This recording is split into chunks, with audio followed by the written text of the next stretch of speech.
Hello, everybody. Thank you, everybody, for tuning in today. I am very excited today to have Jean to be coming here all the way from Florida. So I'm just going to go ahead and kick it off and introduce yourself, Jean. Yeah, thank you. Thank you, Mike, for having me. It's a pleasure being here today. It's great being here in the San Diego. I want to say that it's a far travel, but it was a very nice travel that I'm able to experience California at first. And it's something I'm happy to be here. So, my name is Jean Navarro with Mega Bee Rescues and Pest Control. We are beekeepers and pest management.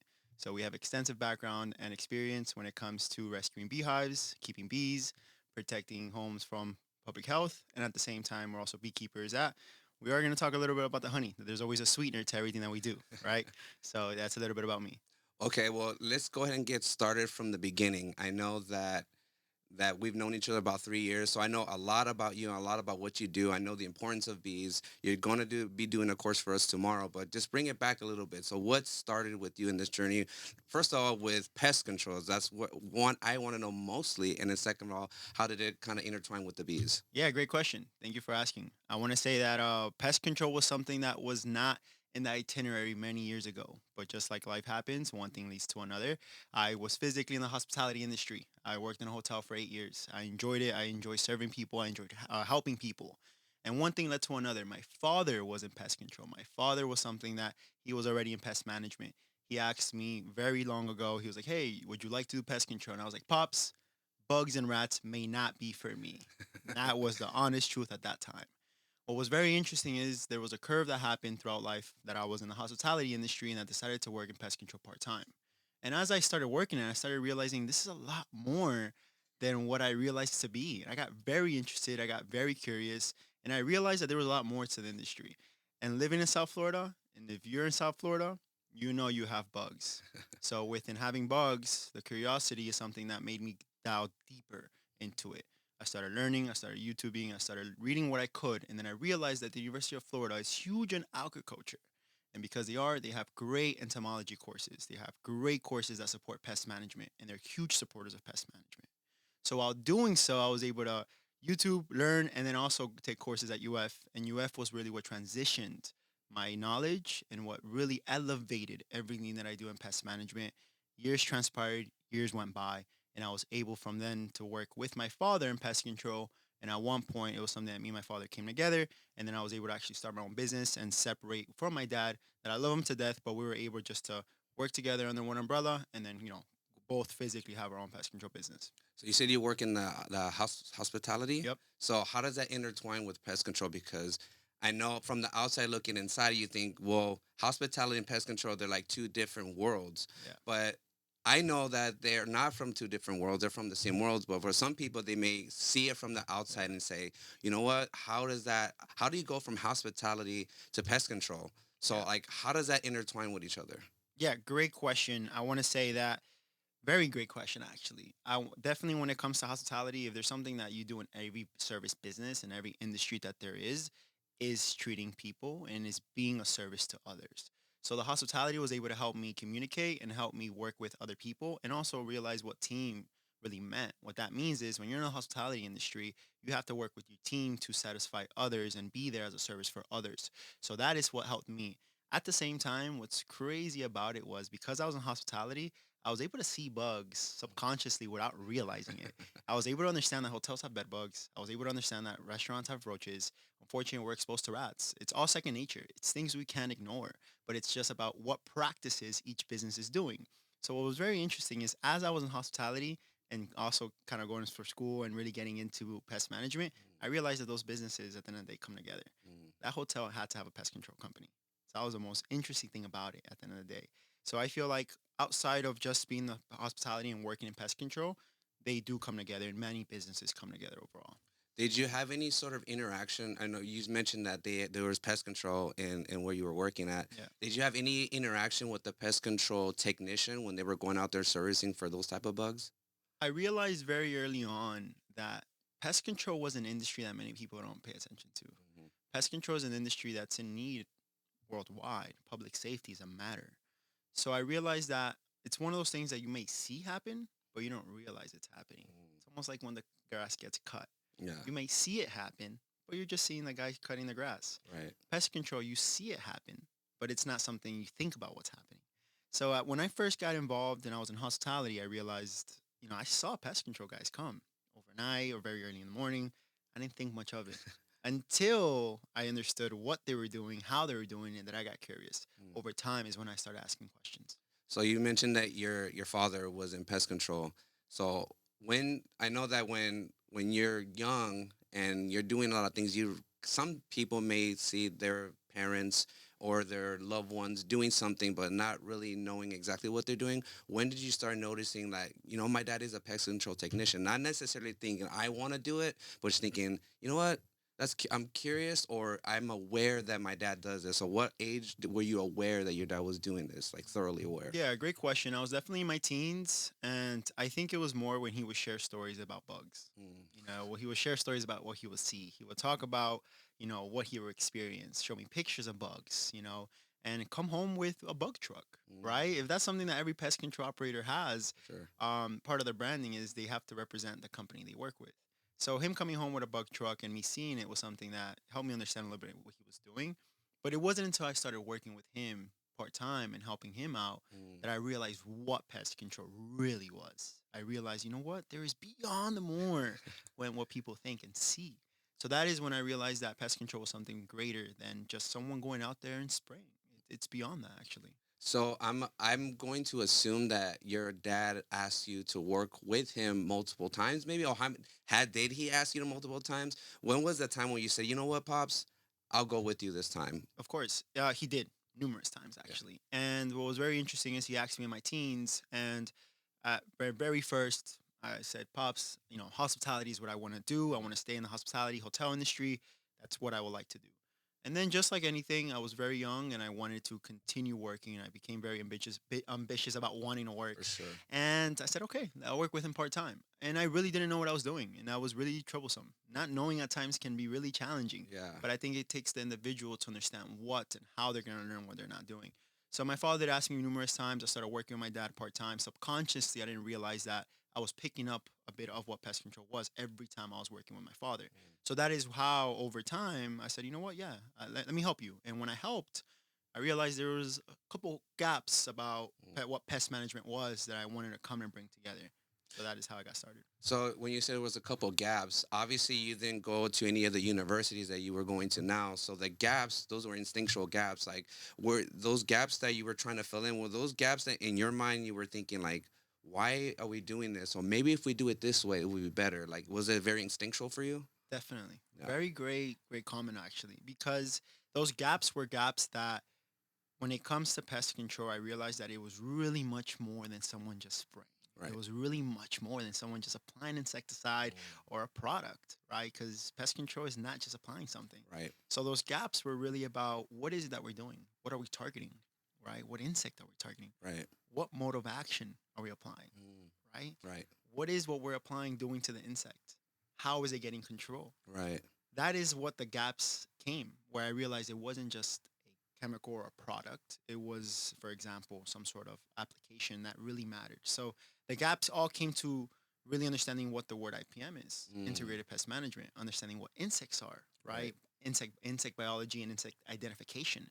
As a pest control operator, I think we all know that one of the first steps to pest management is identifying the insect. For sure. We have to know what we're treating for. If not, we don't know what we're treating for at all. Right. Right. So that is one of the key steps. So that gap of understanding that was what really helped Mm. kind of come to the pest management world. So I'm assuming the gaps that comes with trial and error then, because in order to fill those gaps the way that you say it, that means there has to be some sort of result.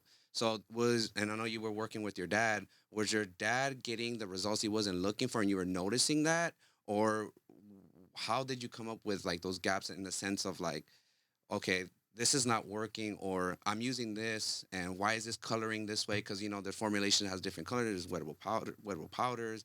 There's SC, so it's a suspend concentrates. There's EC, emulsifiable concentrates. So how was it the fact that like your dad was getting a lot of callbacks that you were able to realize it, or how were you like How did you pinpoint that Yeah, exactly? that's another great question. When it came to it, it was something that I realized that pest management was evolving. Yeah. Pest control is evolving, just like many industries, and continues to evolve. Part of that evolve is understanding the technology, understanding what pest control is coming to when it comes to application and products. It wasn't that my father wasn't getting the control he needed. Mm, I do think that he was something that he was doing for a very long time and it just wasn't staying up to date with the innovation of mm, pest management, makes sense. right? Insects build resistance. Insects, roaches build resistance. And unfortunately, something, if you don't understand what that resistance means, it will lead to not controlling the bugs. Right, So, understanding that and reading through that, it was understanding we have to rotate in order to get control. We have to have a management plan in order to get control. So right. it all came together over time. So it was something that I was able to understand and apply. And I felt like that was a huge differentiator for the control purposes to Right. get the results that we were looking for. So like you have like this intertwine of worlds because you have the hospitality role that you're already bringing in, and then also now you're understanding a little bit more about like the formulation and different modes of actions or different ways of doing pest control. When you presented that to your pops on that, how did he feel about your evolution? Of course, I want to say, just like everyone, sometimes we're comfortable with things, and sometimes we think if we're comfortable, why change it, Right, right? for So sure. at first, there was questions of, why did we need to change the formulation? Why did we need to change the management? Was something that came to question of why should we do it to begin with. Right, Over time, it was something that the results kind of spoke for itself. It was right, something that the management really spoke about the reason of why we were doing the things that we were doing. right, So over time, there was an understanding where at first, and I think it's normal, it's second nature to have pushback. right. But it's something that at first, when we worked together at the time, it was something that there was a bit of pushback. But over time, that is when we were able to show the results of the control factor when it came to controlling insects. So like on all things, the bird, the birdling has to leave the bird's nest. So Yeah, when did you decide that you were going to leave the bird nest with your pops? that is such a great way of putting that. It was actually right after pandemic time. Oh, Yeah, right after okay. pandemic time, I was no longer in the hospitality industry. So pandemic time, it was something that I realized, I wasn't gonna go back to hotels Yeah. and take on pest control full time. And that was probably one of the greatest decisions I've made. I enjoy pest control. I enjoy controlling bugs. I enjoy working with insects. I enjoy working with bees. Now there's a whole passion for bees that we'll get to eventually. Absolutely. Definitely when it comes to the pandemic time, it was something that it was a change for everybody. It was a change in a time that many people were either lost or they found themselves. It was something that it was just a different time of life. It was something that some people might not ever experience. Right. Throughout the pandemic time, approximately right after that, in 2021, that's when I decided, you know what? I love what I do. Let me take on it full force. And that's when I decided, hey, let's just go and pursue the own avenue of pest control. And that's where Mega Bee Rescues came in. Mhm. And it was something that, my father had a high understanding. I love my father to death. He is one of my greatest heroes in life. I wouldn't be the person I am if it wasn't for an individual such as him. And it's something that he understood where I was really coming from, and we decided to continue what we were doing. He was going to continue the business that he had, and I was just going to continue my direction that I was going towards. So I will say I've met your dad. I hung out with your dad. Your dad is a straight G. I mean, I love your dad to death. He's so awesome. I met him during Pest World, and that's the day that I met you formally because we were chatting it up on IG on Instagram, and so we're finally like, you know what? What's up? Let's meet up in person right quick. And then we met up, and I think it was a lot of like there was a little bit of a hurricane because obviously, not obviously, but Pest World is where a bunch of operators come in there, people in the industry to just get together, basically mingle, look at the new innovative stuff, as you well know, get a little bit of an education, do a little bit of partying, behind the scenes partying and so on and so forth. So that's why I was able to meet your dad. It was awesome.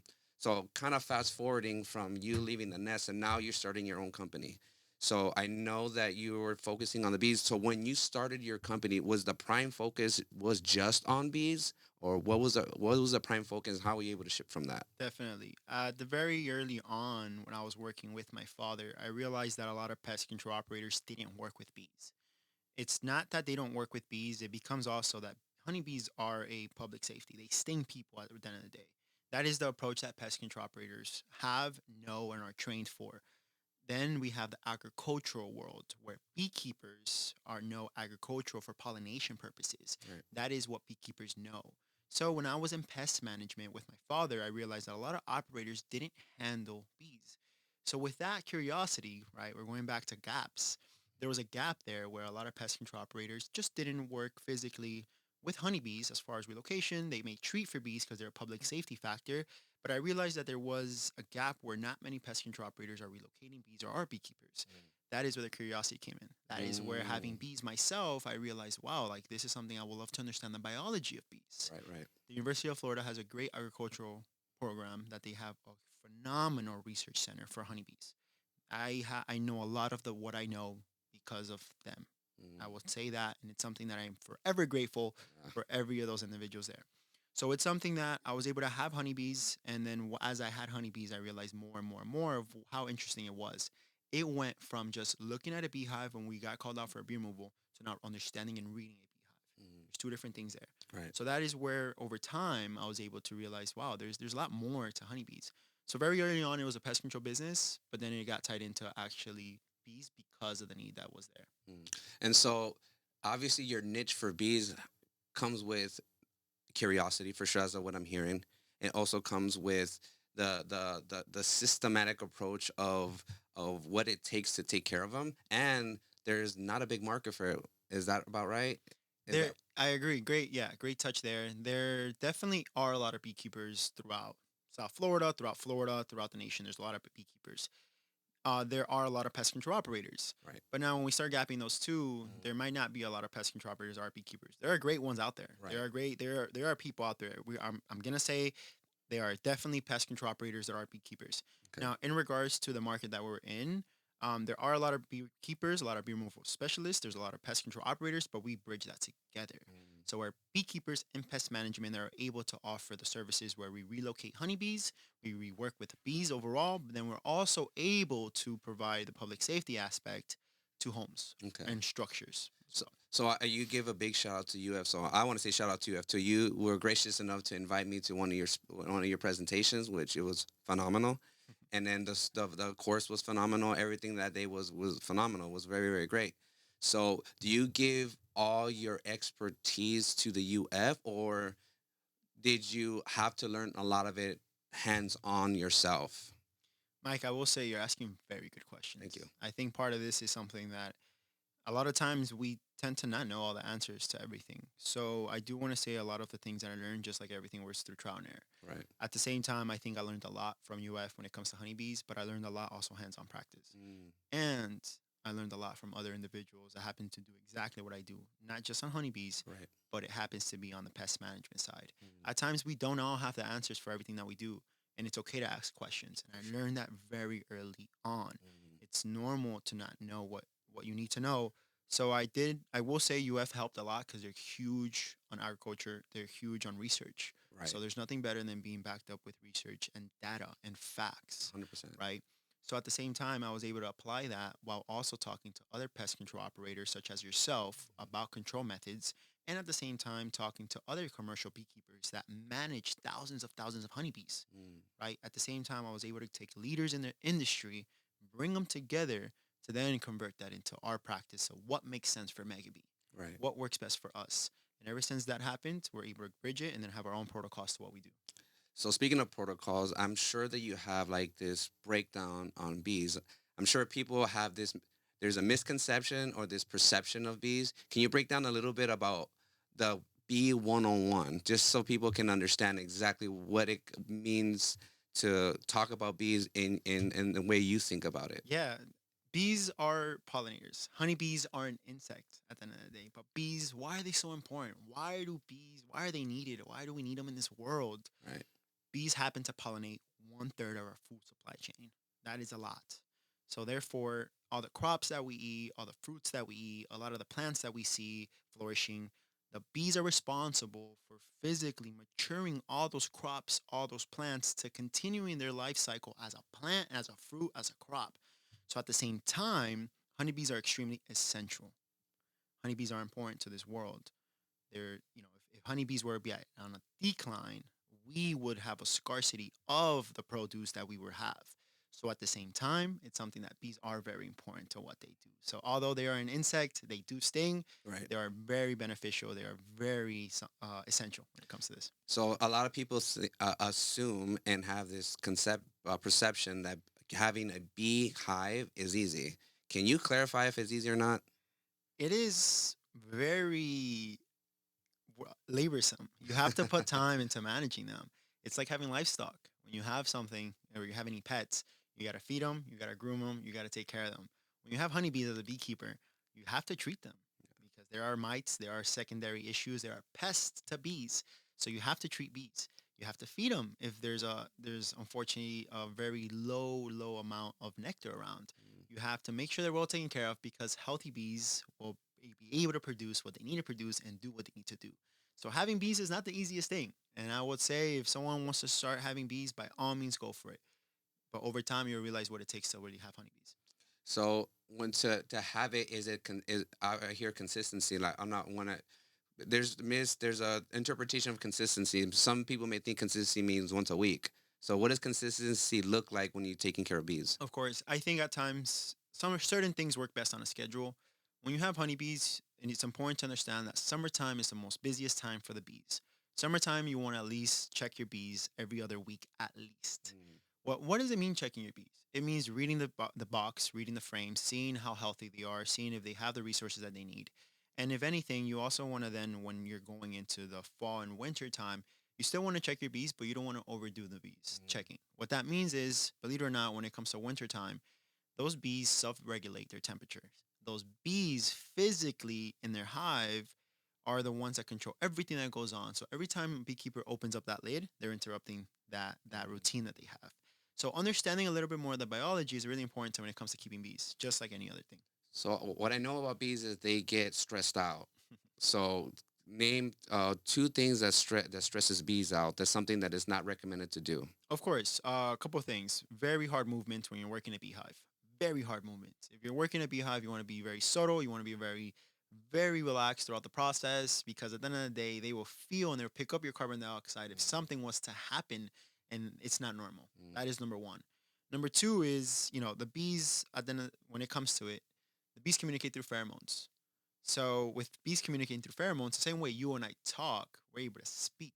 Right. Bees communicate through smells. Mm. So if you're a beekeeper, you're someone that's going to work with bees. If you're a pest control operator, if you are someone that wants to touch bees and handle bees, think about the fact that pheromones is their way of communication. So if you're going to go to a bee yard, you're going to go to a bee removal, you don't want to spray excessive cologne. You don't want to spray excessive pheromones on your body that will trigger them to understand, hey, this is something not that we're used to. Mm. So that is something that's very common that many people don't realize is that because bees communicate through smells and pheromones, be very understanding that those smells and pheromones are something that the bees are going to pick up the moment you walk to their doorstep. Okay. Every beehive is their home. Every beehive that exists is what they've worked very hard to do. Okay. So if you walk up to that door frame and that door frame is something that, they are not used to, the nature of everybody is they're going to be defensive. Mm. And bees are not there to physically attack anyone. Bees are there to protect their home. But Right. the moment they are defensive, they will release an alarm pheromone that for humans it smells like bananas. Mm. Very interesting. The moment you smell that, they got respectfully pissed off. Okay. And when they get triggered, That's they're it. triggered. Right. That is why you see a lot of beekeepers working with smoke. Mm. Where does the smoke come in? The smoke comes in because bees communicate through pheromones that those smoke at the end of the day will block their communication channels. That makes sense.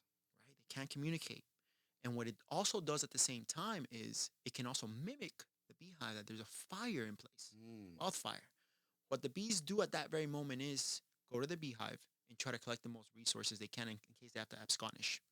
So they go from their attention instead of you being a threat to them putting into their hive.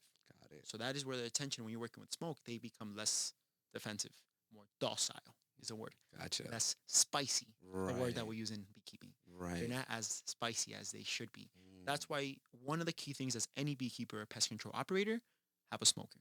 Gotcha. A lot of times you see people working with bees on Instagram, Right. TikTok. They're grabbing the bees with their hands. Right. They don't have a bee suit on. The detail is they have a smoker there. Right. That is not always seen, but they have a smoker there. Mm. So that is very important when it comes to it. So I do want to say to anybody that is handling bees, if you don't put deodorant on, do not handle bees. definitely, definitely put deodorant on. I would say put deodorant on for sure, but definitely don't be overkill with the perfume, with the cologne, with the axe, anything that they may use for hygiene. Got it. Be very conscious of that when you're working with bees. So you're talking about smoke and they mimic wildfire. Is that through DNA? Like how is that determined that they Yeah. think that? So well, what happens is what does smoke really represent, right? Like let's think about that for a second. Okay. What does smoke really represent in anything? Something burning, Mm, right? right. It's instinctual. Yeah. Exactly. Yeah. That's the thing about about insects. That's very interesting in animals. Mm, Every insect, every animal, everything that exists has a self mechanism to defend, to react, right? mm, Very it's almost built in, right? If we talk about spiders, we talk about snakes, so we talk about anything that's out there, these animals, if you try to touch them when they're not prepared for it, what are you gonna do? Defend. of course. In this case, with smoke, what happens is if there's a fire that's happening in the forest, Right. right, that smoke is then built. Right. So that is what a smoker is mimicking, is if there's a Mm, fire there. So that is one that way to help. right. Two is the smoke will also allow physically the insects to not communicate. So it Gotcha. does two things in once. Interesting. It's beyond interesting. Yeah. I will tell you, as a beekeeper, I've learned that I need to work with a smoker Mm, because when I haven't, out of wanting to work more efficient or wanting to just go and get the job done, I've realized the hard way. And mm, I mean by that because the bees are always more defensive when I don't have smoke around. And I've gotten stung, man. As a beekeeper, you can't work with bees and not expect to get stung. right. Right. As a beekeeper, I like to say the analogy is, well, the example, you can't be a firefighter, and not expect to get burnt Right. if you're doing a job. Unfortunately, it's almost part of it, second nature at times. Right. You can't be a boxer without getting hit. Exactly. So with bees is you can't be a beekeeper without getting stung. It's almost part of it. Although from time to time, yeah, it hurts, but it's part of the job. It's part of what we do. We take practices to be careful. We take practices to take care of ourselves. But it's something it's part of what we do as a beekeeper. So, I have a completely different question. I think this is an important question. They most people think that bees are males, but can you elaborate on exactly if that's true or not? Yeah, definitely. When it comes to bees, bees have three different categories in their colony. These three categories of a role are the following: one is a male, it's known as a drone. Mhm. Two is a worker, which is a females. Okay. All of the bees you see flying around collecting pollen and nectar, those are all females. Every bee that stings you is a female. Then you have the queen bee. Three roles. I'll repeat that. We have the queen. We have the drone, the male, Okay. the worker's female, and then you have the queen bee. Queen bee. They each have a role in that colony. The queen bee, her only point in life is to lay eggs and reproduce. She Mm, does nothing else. The bees, the workers, are the ones that groom her, feed her, and do everything that she needs done to make sure she's taken care of. Then you have the workers. The workers, what they do is pollinate. The workers, what they also do is maintain the hive. The workers, what they also do, the workers are busy. That's why they're workers, right? They also make sure that the colony is fed. mm, They make sure the colony has the nectar, the pollen, they have everything that they need to make that sustainably healthy. okay. Then you have the males, which are also known as drones. Okay. Those drones do not do anything but reproduce the female Mm, at all. So it gets to a point in the colony that the males are not needed and they get pushed off. Very interesting. But at times, this time of the year, when it's swarm season, yeah. right now, what happens is the males will look for females that are not physically mated yet. Okay. And these drones will mate with that female. After the male mates, it unfortunately passes. The Mm, males have no purpose but to mate. And that's interesting. all they do. And so, how can you distinguish the male and the females? Yeah, great question. The females, which are the workers, versus the males are automatically whiter. Okay. They're whiter, they're fatter. Mm, The males also, on top, for example, on their top end, they have bigger. It seems like they have bigger eyes from the naked eye, bigger eyes. okay. But in size overall, they're thicker. They're Okay. bigger. If you have two right next to each other, you can distinguish it. Do they have a capability to sting? The drones won't sting. Okay. The drones won't sting. Right. Great question. The drones won't sting. It's something that the drones won't physically be stinging anyone, but the workers do, which are the females. Got it. The queen bee now, she is the longest of the hive. Okay. She is not the biggest, but she's the longest. Mhm. So the queen bee can easily, as a beekeeper, you understand because it is bigger, it's longer. Gotcha. Yeah. And so I know there's people always ask, is it Africanized? Is it not? How can you tell which one's Africanized or not. Yeah. What's very difficult to see and understand from the naked eye at first is their species and genetics. Mm. Honeybees are honeybees. Right. What that means is if you have a honeybee colony in your house, something that you cannot tell immediately is the genetic of the beehive. The defensive mechanism per genetic is what makes it that species as well. What that means is we have different species of honeybees: Italian, Carnolian, Russian. We have Mm. different types. Yeah, we have a lot of different types of honeybees. I just named very few. So what happens is we also have the European.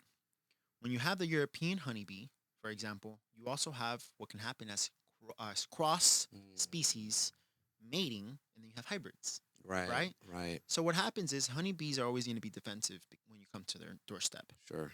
but it's very hard to say which genetic is it from the naked eye unless you're at a microscope, unless you're seeing it very close on that you can tell very small difference of body characters, of characteristics. It's almost like comparing ants. Right. From the Yeah. naked eye, an ant is an ant. And that. Right. But when you start looking at the abdomen, when you start looking at physically the hairs or their Thorax. body, Nodes. Yeah. exactly, it's different, right? It's almost like roaches. A roach is a roach to Hmm. many consumers, to many homeowners. Of course. But as a pest control operator, a roach isn't a roach. Right. It's an American roach, a German roach, Oriental roach. We categorize it on based on what it is with the common name. Absolutely. Honeybees are honeybees, Right. but when necessary, they can be identified to what it needs to be. So Mm. that is a little bit about the Africanized and not Africanized. The issue with Africanized bees is that they're very defensive. Africanized sting us. Africanized bees, how it differentiates by their defensive mechanism that unfortunately is very aggressive. Do they also pollinate as well? The purpose is to pollinate, and mostly do they reproduce a lot of honey or? So Africanized bees are not known for their honey. Um, there's different species of honeybees that as a beekeeper you would want to have to produce better honey. Mm. We have a lot of Italian bees that Italian produce very good They honey. have accents. You But know, sometimes, sometimes they might, but definitely we have a lot of Italian bees just because of their honey production. okay, Africanized bees are not known too much for the honey. They can still produce honey, right. but they're not known for that. Hmm. If anything, Africanized bees have the reputation of just being very defensive, very aggressive. You can YouTube videos of the beehive. I will say, as a beekeeper, though, I've seen beehives that are very defensive, and I've seen beehives that are not very defensive. And there is a common trait that I've realized, and we've realized as a team, that is very common is the longer the beehive is established, Mm, the older the beehive is, the more defensive they're gonna be. right. I've seen that. That is a rule of thumb for any beehive that exists. Regardless of The genetic. Okay. Regardless of the genetic, if the beehive is very old, very large, it's gonna be very defensive. Got it. They have more resources to defend. They have a bigger colony. They have more workers to defend. Right. All in all, a bigger population. Mm, So that is something that I've realized over time as well, where beehives that are first established, very young, just swarmed, they want to establish, they're not as defensive. mm, So that is the difference between each. That overall, if I'm a homeowner or if you're a pest control operator and you sure. have bees, one of the main reasons of why you would want to get it taken care of, or as a pest control operator, why you would Sure. want to educate the consumer on getting taken care of For is sure. they might not be a threat now, Right. but they will be a threat eventually. Right. And there's a lot of liability. And there's beyond a lot of liability. Yeah. The unfortunate truth is people do not realize they're allergic to something until it happens. And that's what happens with honeybees at times. Can you tell us? I know people, as Miguel will say, stories tell and stories sell. Can you tell us a story, a very eccentric story that you would like to share? Yeah, definitely. One of my favorite stories working with honeybees has been one time where in South Florida, we got called out and they had bees on their property. This property that they called us out was a concrete yard site I remember that one. that this concrete site was abandoned for several years. The project manager happened to call us saying, "Hey, there's bees on the property." When we went out to do the inspection, they didn't just have bees on the property. Mm. They had numerous colonies on on that property. They had a total of 18 beehives in one property. Nuts. It's a lot of bees, a lot of beehives. We average how many bees are per colony. They had over 1 million bees on that yard site, right? We're talking thousands of bees per colony. Right. So what's interesting is that day we were able to bring all hands on deck. We were able to do everything we needed to do. Project manager was ecstatic on what we did and how we did it. And we were able to get the job done and relocate all those bees. And that was one of our favorite projects because it was something that a lot of times when we talk about a job or removal, we're talking about 8 beehive, 2 beehives, three Sure. beehives, 4 beehives. We've seen that often. But Godly. 18 beehives in one day, that requires manpower, that requires trucks, that requires logistics, that requires a lot of things in order for us to make it possible. And the most exciting part about it, Mike, we were able to get it done. We were able to get it done. We got it done. We got it taken care of. And best believe that that day we went to go eat dinner as a team. And it was one of those dinners that, man, it was hard. It was a hard day. Yeah. But it was very satisfaction. There was a lot of satisfaction in that dinner. I, You know, I know a lot of people are visual people. Somebody, do you have video of that? we do. We actually do. We have Where can you find that? on our Instagram. On our Instagram, if they were to type in Mega Bee Rescues, they'll see a lot of reels on there. And one of the top reels is that project, is that beehive, is that removal in that concrete site. So our Instagram, Mega Bee Rescues and Mega Bee Pest Control, they post a lot about bees and insects. But we do have our Mega Bee Rescues that we have a lot of bee removal related projects on that. Well, I've been following you for a long time, and you have a very entertaining the videos, the presentations, the enthusiastic, the love about it. It's phenomenal. So I definitely recommend it. So shifting a little bit, kind of. So you did a lot with the bees. What made you want to learn more beyond the bees? I know you do general household pest control services. I know you're very knowledgeable with ants, spiders, etc. So I know you started with bees, but how did you what made you want to start your company with putting on those other type of services? Yeah. Mike, you've been asking really good questions, and I will tell you, man, it's great. And I'll say that because when it comes to South Florida and bugs, we obviously deal with honeybees, which is part of it. We have a lot of honeybees. But if there's something that unfortunately we have to deal with and we have in South Florida are insects, mosquitoes, roaches, ants, termites. And I emphasize on termites because termites are only becoming worse and worse in South Florida. We have wasps, we have wildlife, we have rats, right? So with these insects, unfortunately, what happens is these insects have vector diseases. These insects can unfortunately be a threat. So as we had honeybees, we realized there's a lot more to pest management than just bees or just a little bit of bugs. Mhm. So the more we realized that, the more that we said, wow, there's a whole world in this. And that's where we were all, and I say all because our team is very passionate. Our team is beyond great. We all decided that the more we understood, the more we educate ourselves, the more we can educate others. Education is one of our core values for a purpose because one of the key things about anything that you need to do when it comes to making a choice in your house, you need to be educated on the aspect of it. Mm. So that is something that very early on we realized that it was very important for us to do so. So that is how progressively we were able to understand we needed to also do pest management, and we were able to offer it but learn beyond it. It wasn't just applying a product, it wasn't just spraying something. It was how do we do it? Why do we do it? Right. How do we get the results that we want? And so, what has been, because I know it's just you have this vision, you have the things you personally want to learn. How were you able to enroll your team members into being part of the Mega Bee team? Of course. One of the key things, because we're so big on education, we're here to educate one another. And I'll emphasize the fact that you said team, because teams win championships. Mm-hmm. Teams, they build one another. Teams work together to physically better one another, Yep. right? Yep. Families make each other safe. Mm. Families want to feel comfort. So that's where it's very important to understand that for us, team is beyond important. Right. So for us as a team, we've realized that if one person is strong on something and another is weaker in it, we have the culture interline with one another for us to realize, well, if we come together, we're stronger, we're better.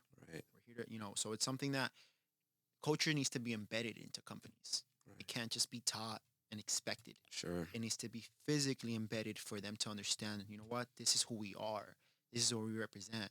So that's where for us, Megabee, we try to have a very high, I want to say, reputation, but also expectation when we go out to your house. We're Sure. there to do beyond what the other companies do.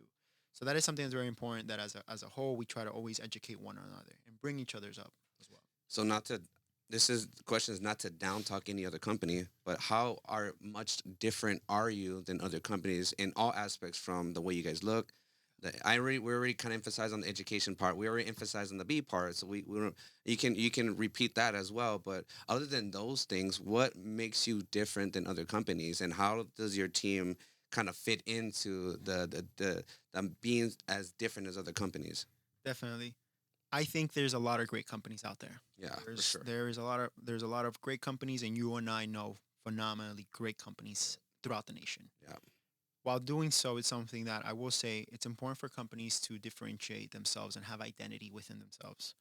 For us as Megabee, part of our identity is that beyond the education like you just mentioned, is that we physically do care about how we uphold ourselves. sure. That goes from the moment we go in a truck, Right, we drive the truck, so we care about how we look on the street. Why? Because that speaks for us. right. We need to let others know of our trucks look this way, but how do we also look this way? So professionalism is a thing where we actually care about how we physically look because we want to come off as we are leaders and professionals in this industry. Sure, of course. So within that being said, part of it is I will say at the size that we are is we are able to still have quality control for the services that we do and for the way we physically hold ourselves as a company. That goes from the trucks, that goes from the hygiene, that goes from the technicians, that goes from the uniforms, that goes from the communications, that goes from start to end on the customer consumer process, which is the expectation side. Of course. So I will say Mega B as a whole, at least, is something that we do have a high integrity of professionals within ourselves. Well, I do want to give a little bit of shout out to you because I've seen you go to schools. Yeah. And can you talk a little bit about what you do when you go to these schools? Yeah, of course. We love outreach. And what that means is we love to educate and we love to physically be able to educate others.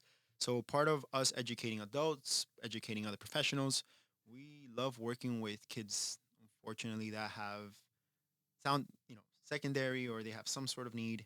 And then at the same time, we work with a lot of schools where we go and educate the younger generations. Mm, That's a better way to phrase that. right. Better generation where the younger generation we're able to go there and we're able to show them a little bit of our world. We're able to show them what we do. Pest control is not something we all think about, but we realize too, if we're able to just make an impact to one person's life, that makes our day.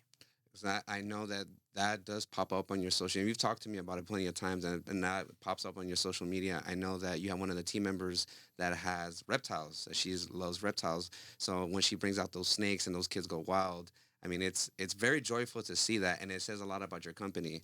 How does that make you feel when you see these kids? Like when you go out there and you educate them and give a different perspective, you bring out these snakes, you see a smile on their face. How does that personally make you feel? You know, it makes everything worth it, Mike, because the reality is in any business, in any company, any organization, you have your great days, you have your trouble days. That's just the nature of business.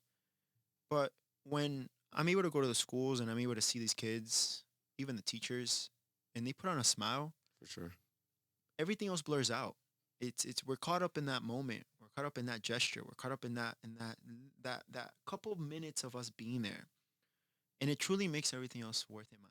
And I mean that because, in this case, we have a very really good team member like you mentioned that she has reptiles, she has, exotic animals, and we're able to host these things for the kids. Right. And seeing it is something that these kids enjoy it because it reminds me and us when we're kids. Sometimes when we're younger selves, we're caught up in moments and nothing else matters but that moment. Yeah. Once you grow up in our age that we are now, Mike, you think about all the responsibilities that we have. So when we go to these schools and we go to these nonprofits, it makes it all worthwhile. And it makes it all want us to do more and more and more. And it makes me as a whole, for us to continue doing more and more and more. Absolutely. And a lot of the things that we do in the pest control industry is a giving. You get to have a giving personality when it comes down to that, because I have seen, and not to down talk most companies, but my experience, what I've seen is as when I've gone and done estimates and we do a thorough inspection, and then the customer's like, the other guy that was here, he was only here for like 5 minutes, but you were here for like an hour and a half. I think is the trade that really sticks out is a giving trade, a loving trade, and a trade to just want to be a better version. And every time I see, you and some of these videos, if not all of these videos, very enthusiastic about it, just with that energy of wanting to give. Like you have a very giving personality. I believe that's what even sticks you out even more. And then the intention for you to give all the time, and of course when you're good at something you always want to receive something back, but you never expect it. I've known you for 3 years, probably. I think we probably know each other more than that. I think it's been 4 years. Yeah. And I've always known that you've always been like a very, very, very giving person. Like, Yeah. I appreciate it, Mike. That means the world. That actually means a lot more than you just saying it, believe it or not. Because it's something that sinks in and it really sticks on. And I say that, Mike, because a lot of times you know this as well. A lot of things are being done, but without anyone to see. And a lot of some of the schools that we go to, believe it or not, we actually don't even post about. right, We only post a few of the schools that we're going to. But we're doing more career days than we truly post. So the reality is we really do go out there without expecting anything in return. right, It's just part of us, right? It's part of us. And I will make a comment where I think one of the most beautiful things about having a business or operating any company right, is that the owner or the team is able to dictate what reputation and what that company is about. for sure. That is for me. That is probably one of the most satisfying thoughts, or that is one of the most interesting things, that the owner or the person operating that business is truly able to dictate what the future reputation looks like. Right, So if we look at that company 10 years from now, right, by the things that it does now, it's what that company looks like. One of the things for me as far as South Florida is, yes, the objective is for Mega Beat to be thought of, to sure, be remembered, sure, to be beyond the service company. for sure. When we're thought of a pest control company, yes, we're a pest control company. We're beekeepers and pest management, but we are truly something or someone or a group that wants to do beyond that. Right. I think that is one of the most fascinating thoughts and things that companies like yourself, you're able to control what your team and your company's reputation is long term. Right. And I think having it's important, at least from the perspective or the experience that I have as a being someone that's conducting business or conducting a specific structure, is to have the right people. Yeah. If you have we've had people. I'm not gonna say they're like bad people, but I'm gonna say their vision or their misconception or the things that they feel like is right or they feel like is wrong. It doesn't match what we are trying to go towards. There is a very interesting book called Good to Great. Oh yeah. Good is the enemy of great. Oh yeah. And what's very interesting about that is, as well, some of us settle for good and Uh-huh. we can be great. Right. I would say we all have great in us. We just need to be put out and shown the great that we have within us. Absolutely. Sometimes individuals, I will say, might not want to be pushed beyond their limits to become great. And Right. they settle for good. So with that being said, I feel like us as owners, it's important for us to hold the playbook to our team to try to push them to great. Right. And at times, individuals don't want to be great; they just want to be good. Right. So that is something that I think is very, very thoughtful when it comes to building a team, Right. having the right person on the bus. Right. There's another book that's called Traction. Oh, that's a great book. Traction is a phenomenal book, and it talks about having the right person on the bus. It talks about a lot of things within a business that I would recommend that book to any business owner out there, Right. because it talks about operating systems, talks about so much. But one of those things is that it's truly important to have the right seat on the bus for people and having the right team in place. That is what makes or breaks companies at times. And we prioritize trying to have the right person on the bus, because that is what's going to continue, just like you, Mike, Right. continue to grow us, continue to grow any company. Right. So I think sometimes people think it's just a company, but it's actually the people within the company that make the company. 100%. Because without the people, it's something that doesn't really make a difference. Right. Right. So And I think too, like, just to try to find greatness in people, or it's there, like we talked about. But trying to find the perfect person, it just doesn't exist. Like, perfection only exists in the eyes of the beholder. See if I can remember. This is a quote by Marcus Aurelius. Said, "It is the responsibility of leadership to work intelligently with what is given, not to fantasize in a world of flawless people and perfect choices."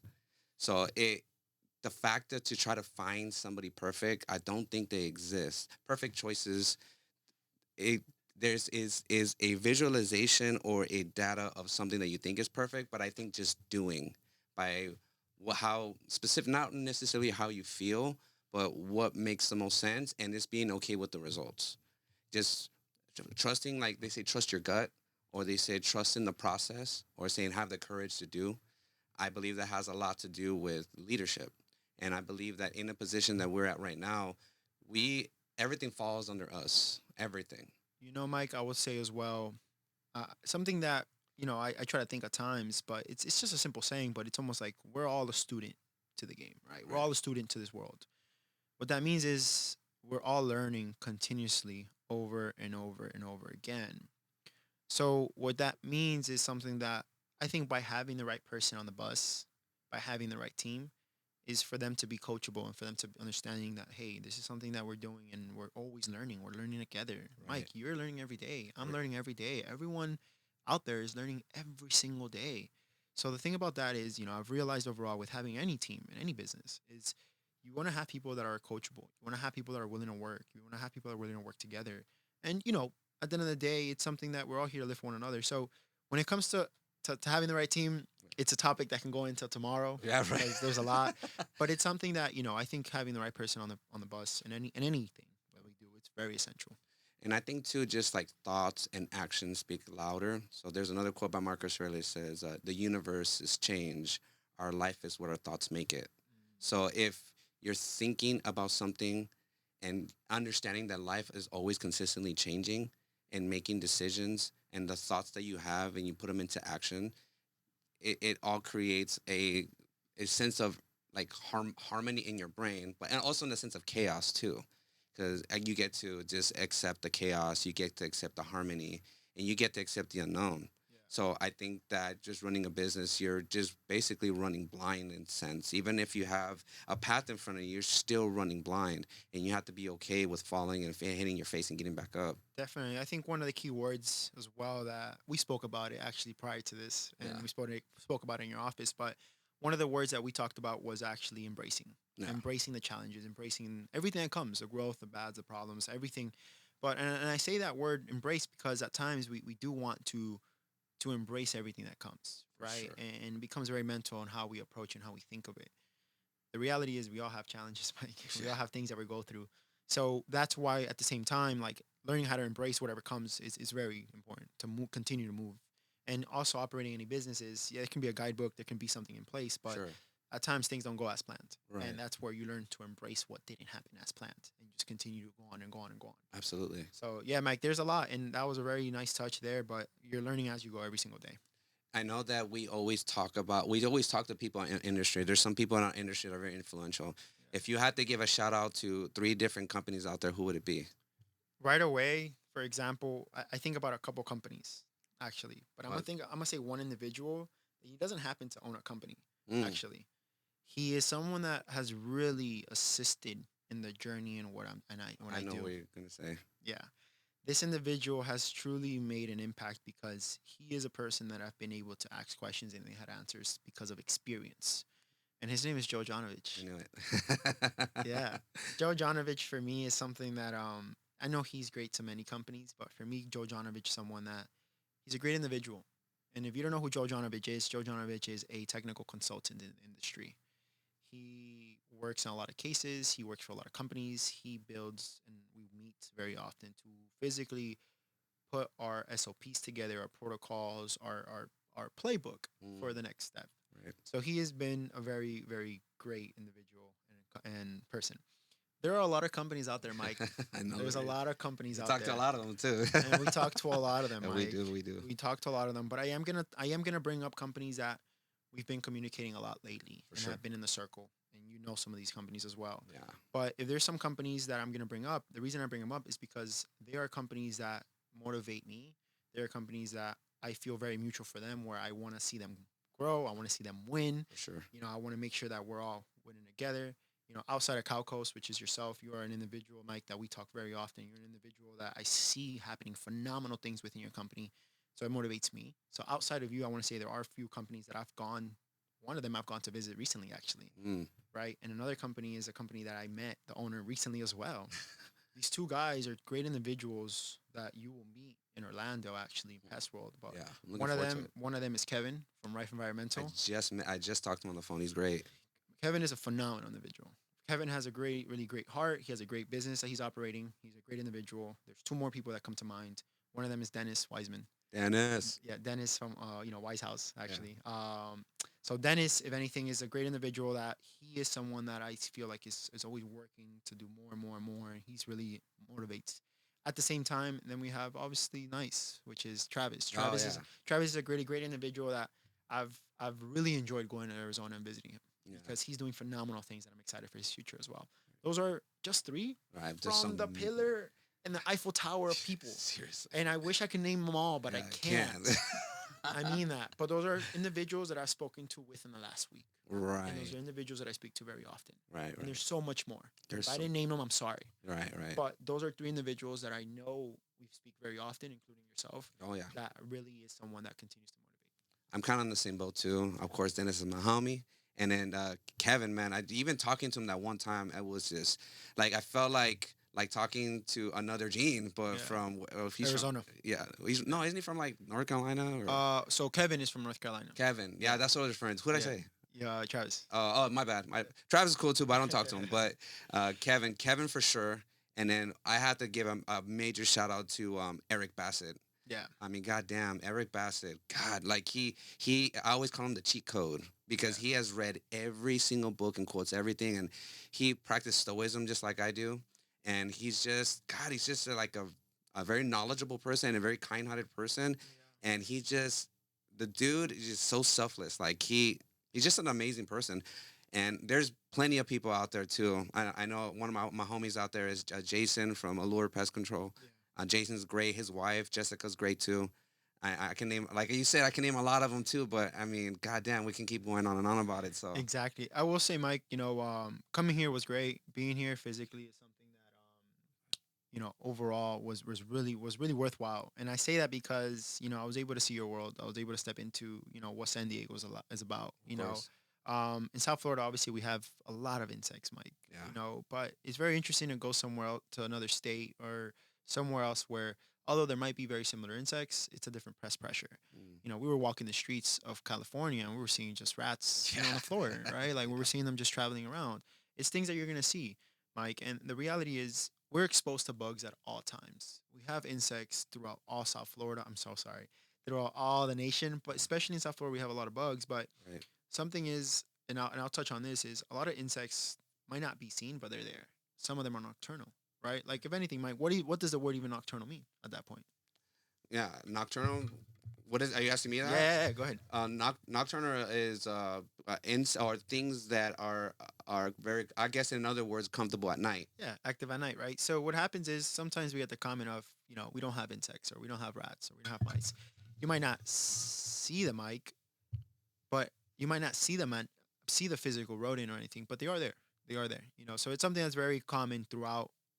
I want to say the U.S. where we have bugs, you just might not see them. Right. So that's something that's very common throughout whichever part of the world you're in. You're gonna have bugs. Right. That's why pest control has become that essential business where you might not know you need it, but you are exposed to it. So because of the peace of mind to not having to deal with it, we are individuals that can protect homes and provide the peace of mind, and if anything, be that barrier of application and be that individual team that can help prevent issues. Because as you know, Mike, it is a lot better to be preventative than corrective. Absolutely. Being preventative and preventing issues that can be prevented, it's a lot more cost effective as well than correcting an issue that requires more labor, more time, more manpower to correct it, as you know. Right. And and this is kind of the same thing as having a landscaper. You need that consistency of mowing the lawn, getting rid of all the weeds, make your grass look nice and pretty. You're using fertilizer. It's almost the same thing as pest control. The formulations that we have gets broken down by the weather elements. So that consistency needs it. I think on our industry, what I think is I'm aware of it, you're aware of it, but I think most people need aware of it, need to care about is the pollinators.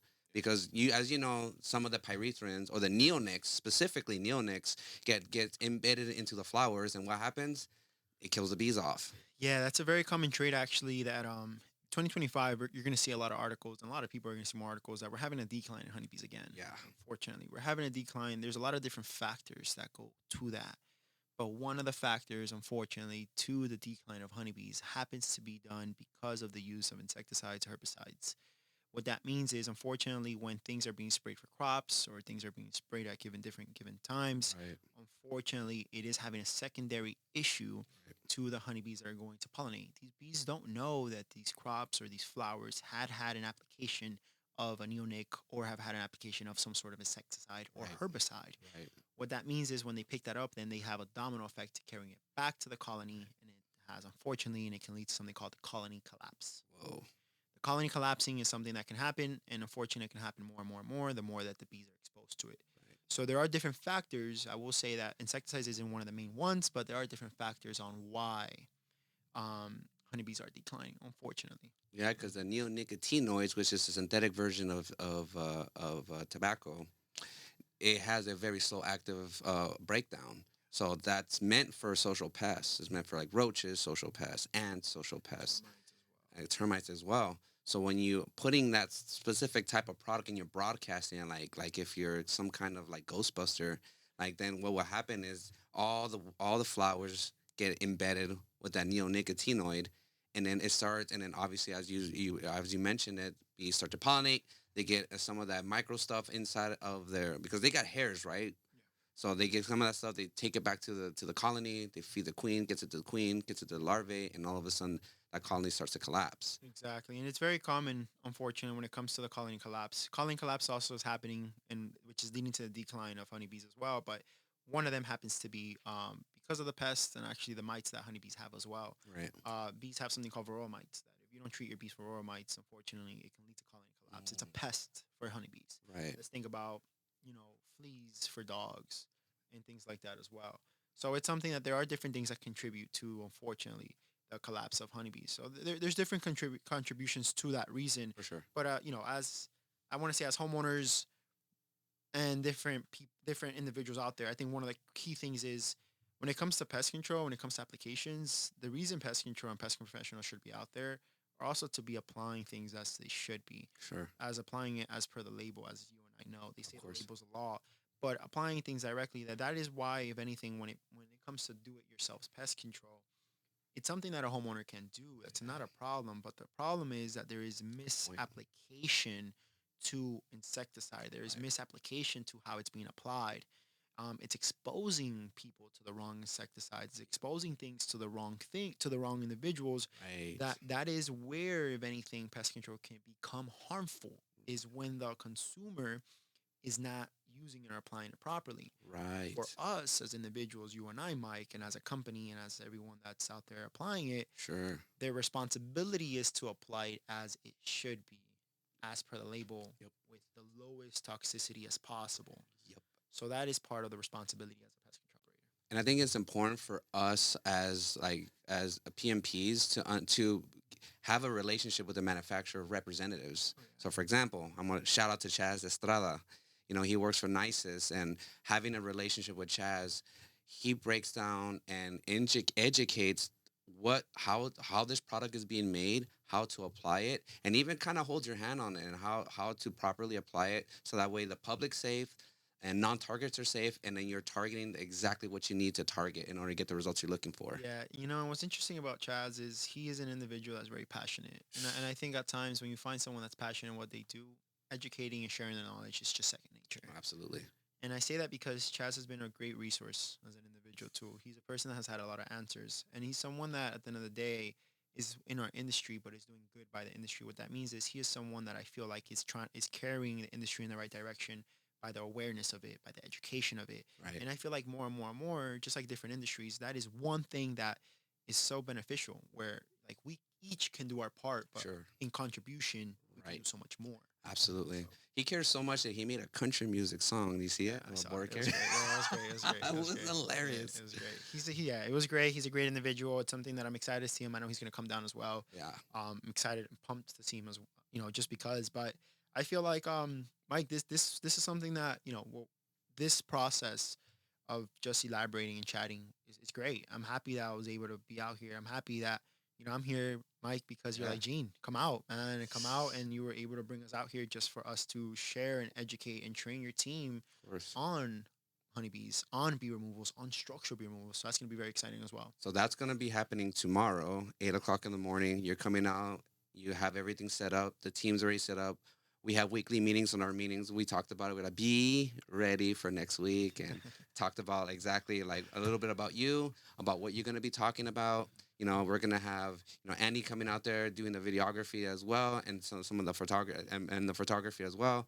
It's gonna be great. And all this is just awareness, education, and just having a conversation, because we always have conversation every single day.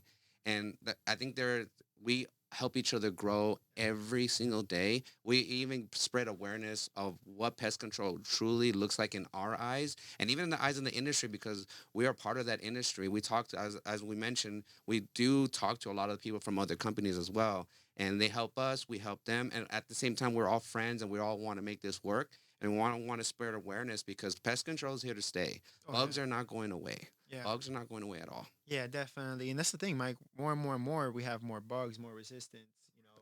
So it's something that it's just there's so much when it comes to bugs overall. Yeah. Yeah. So with that being said, Yep. you That's know, it.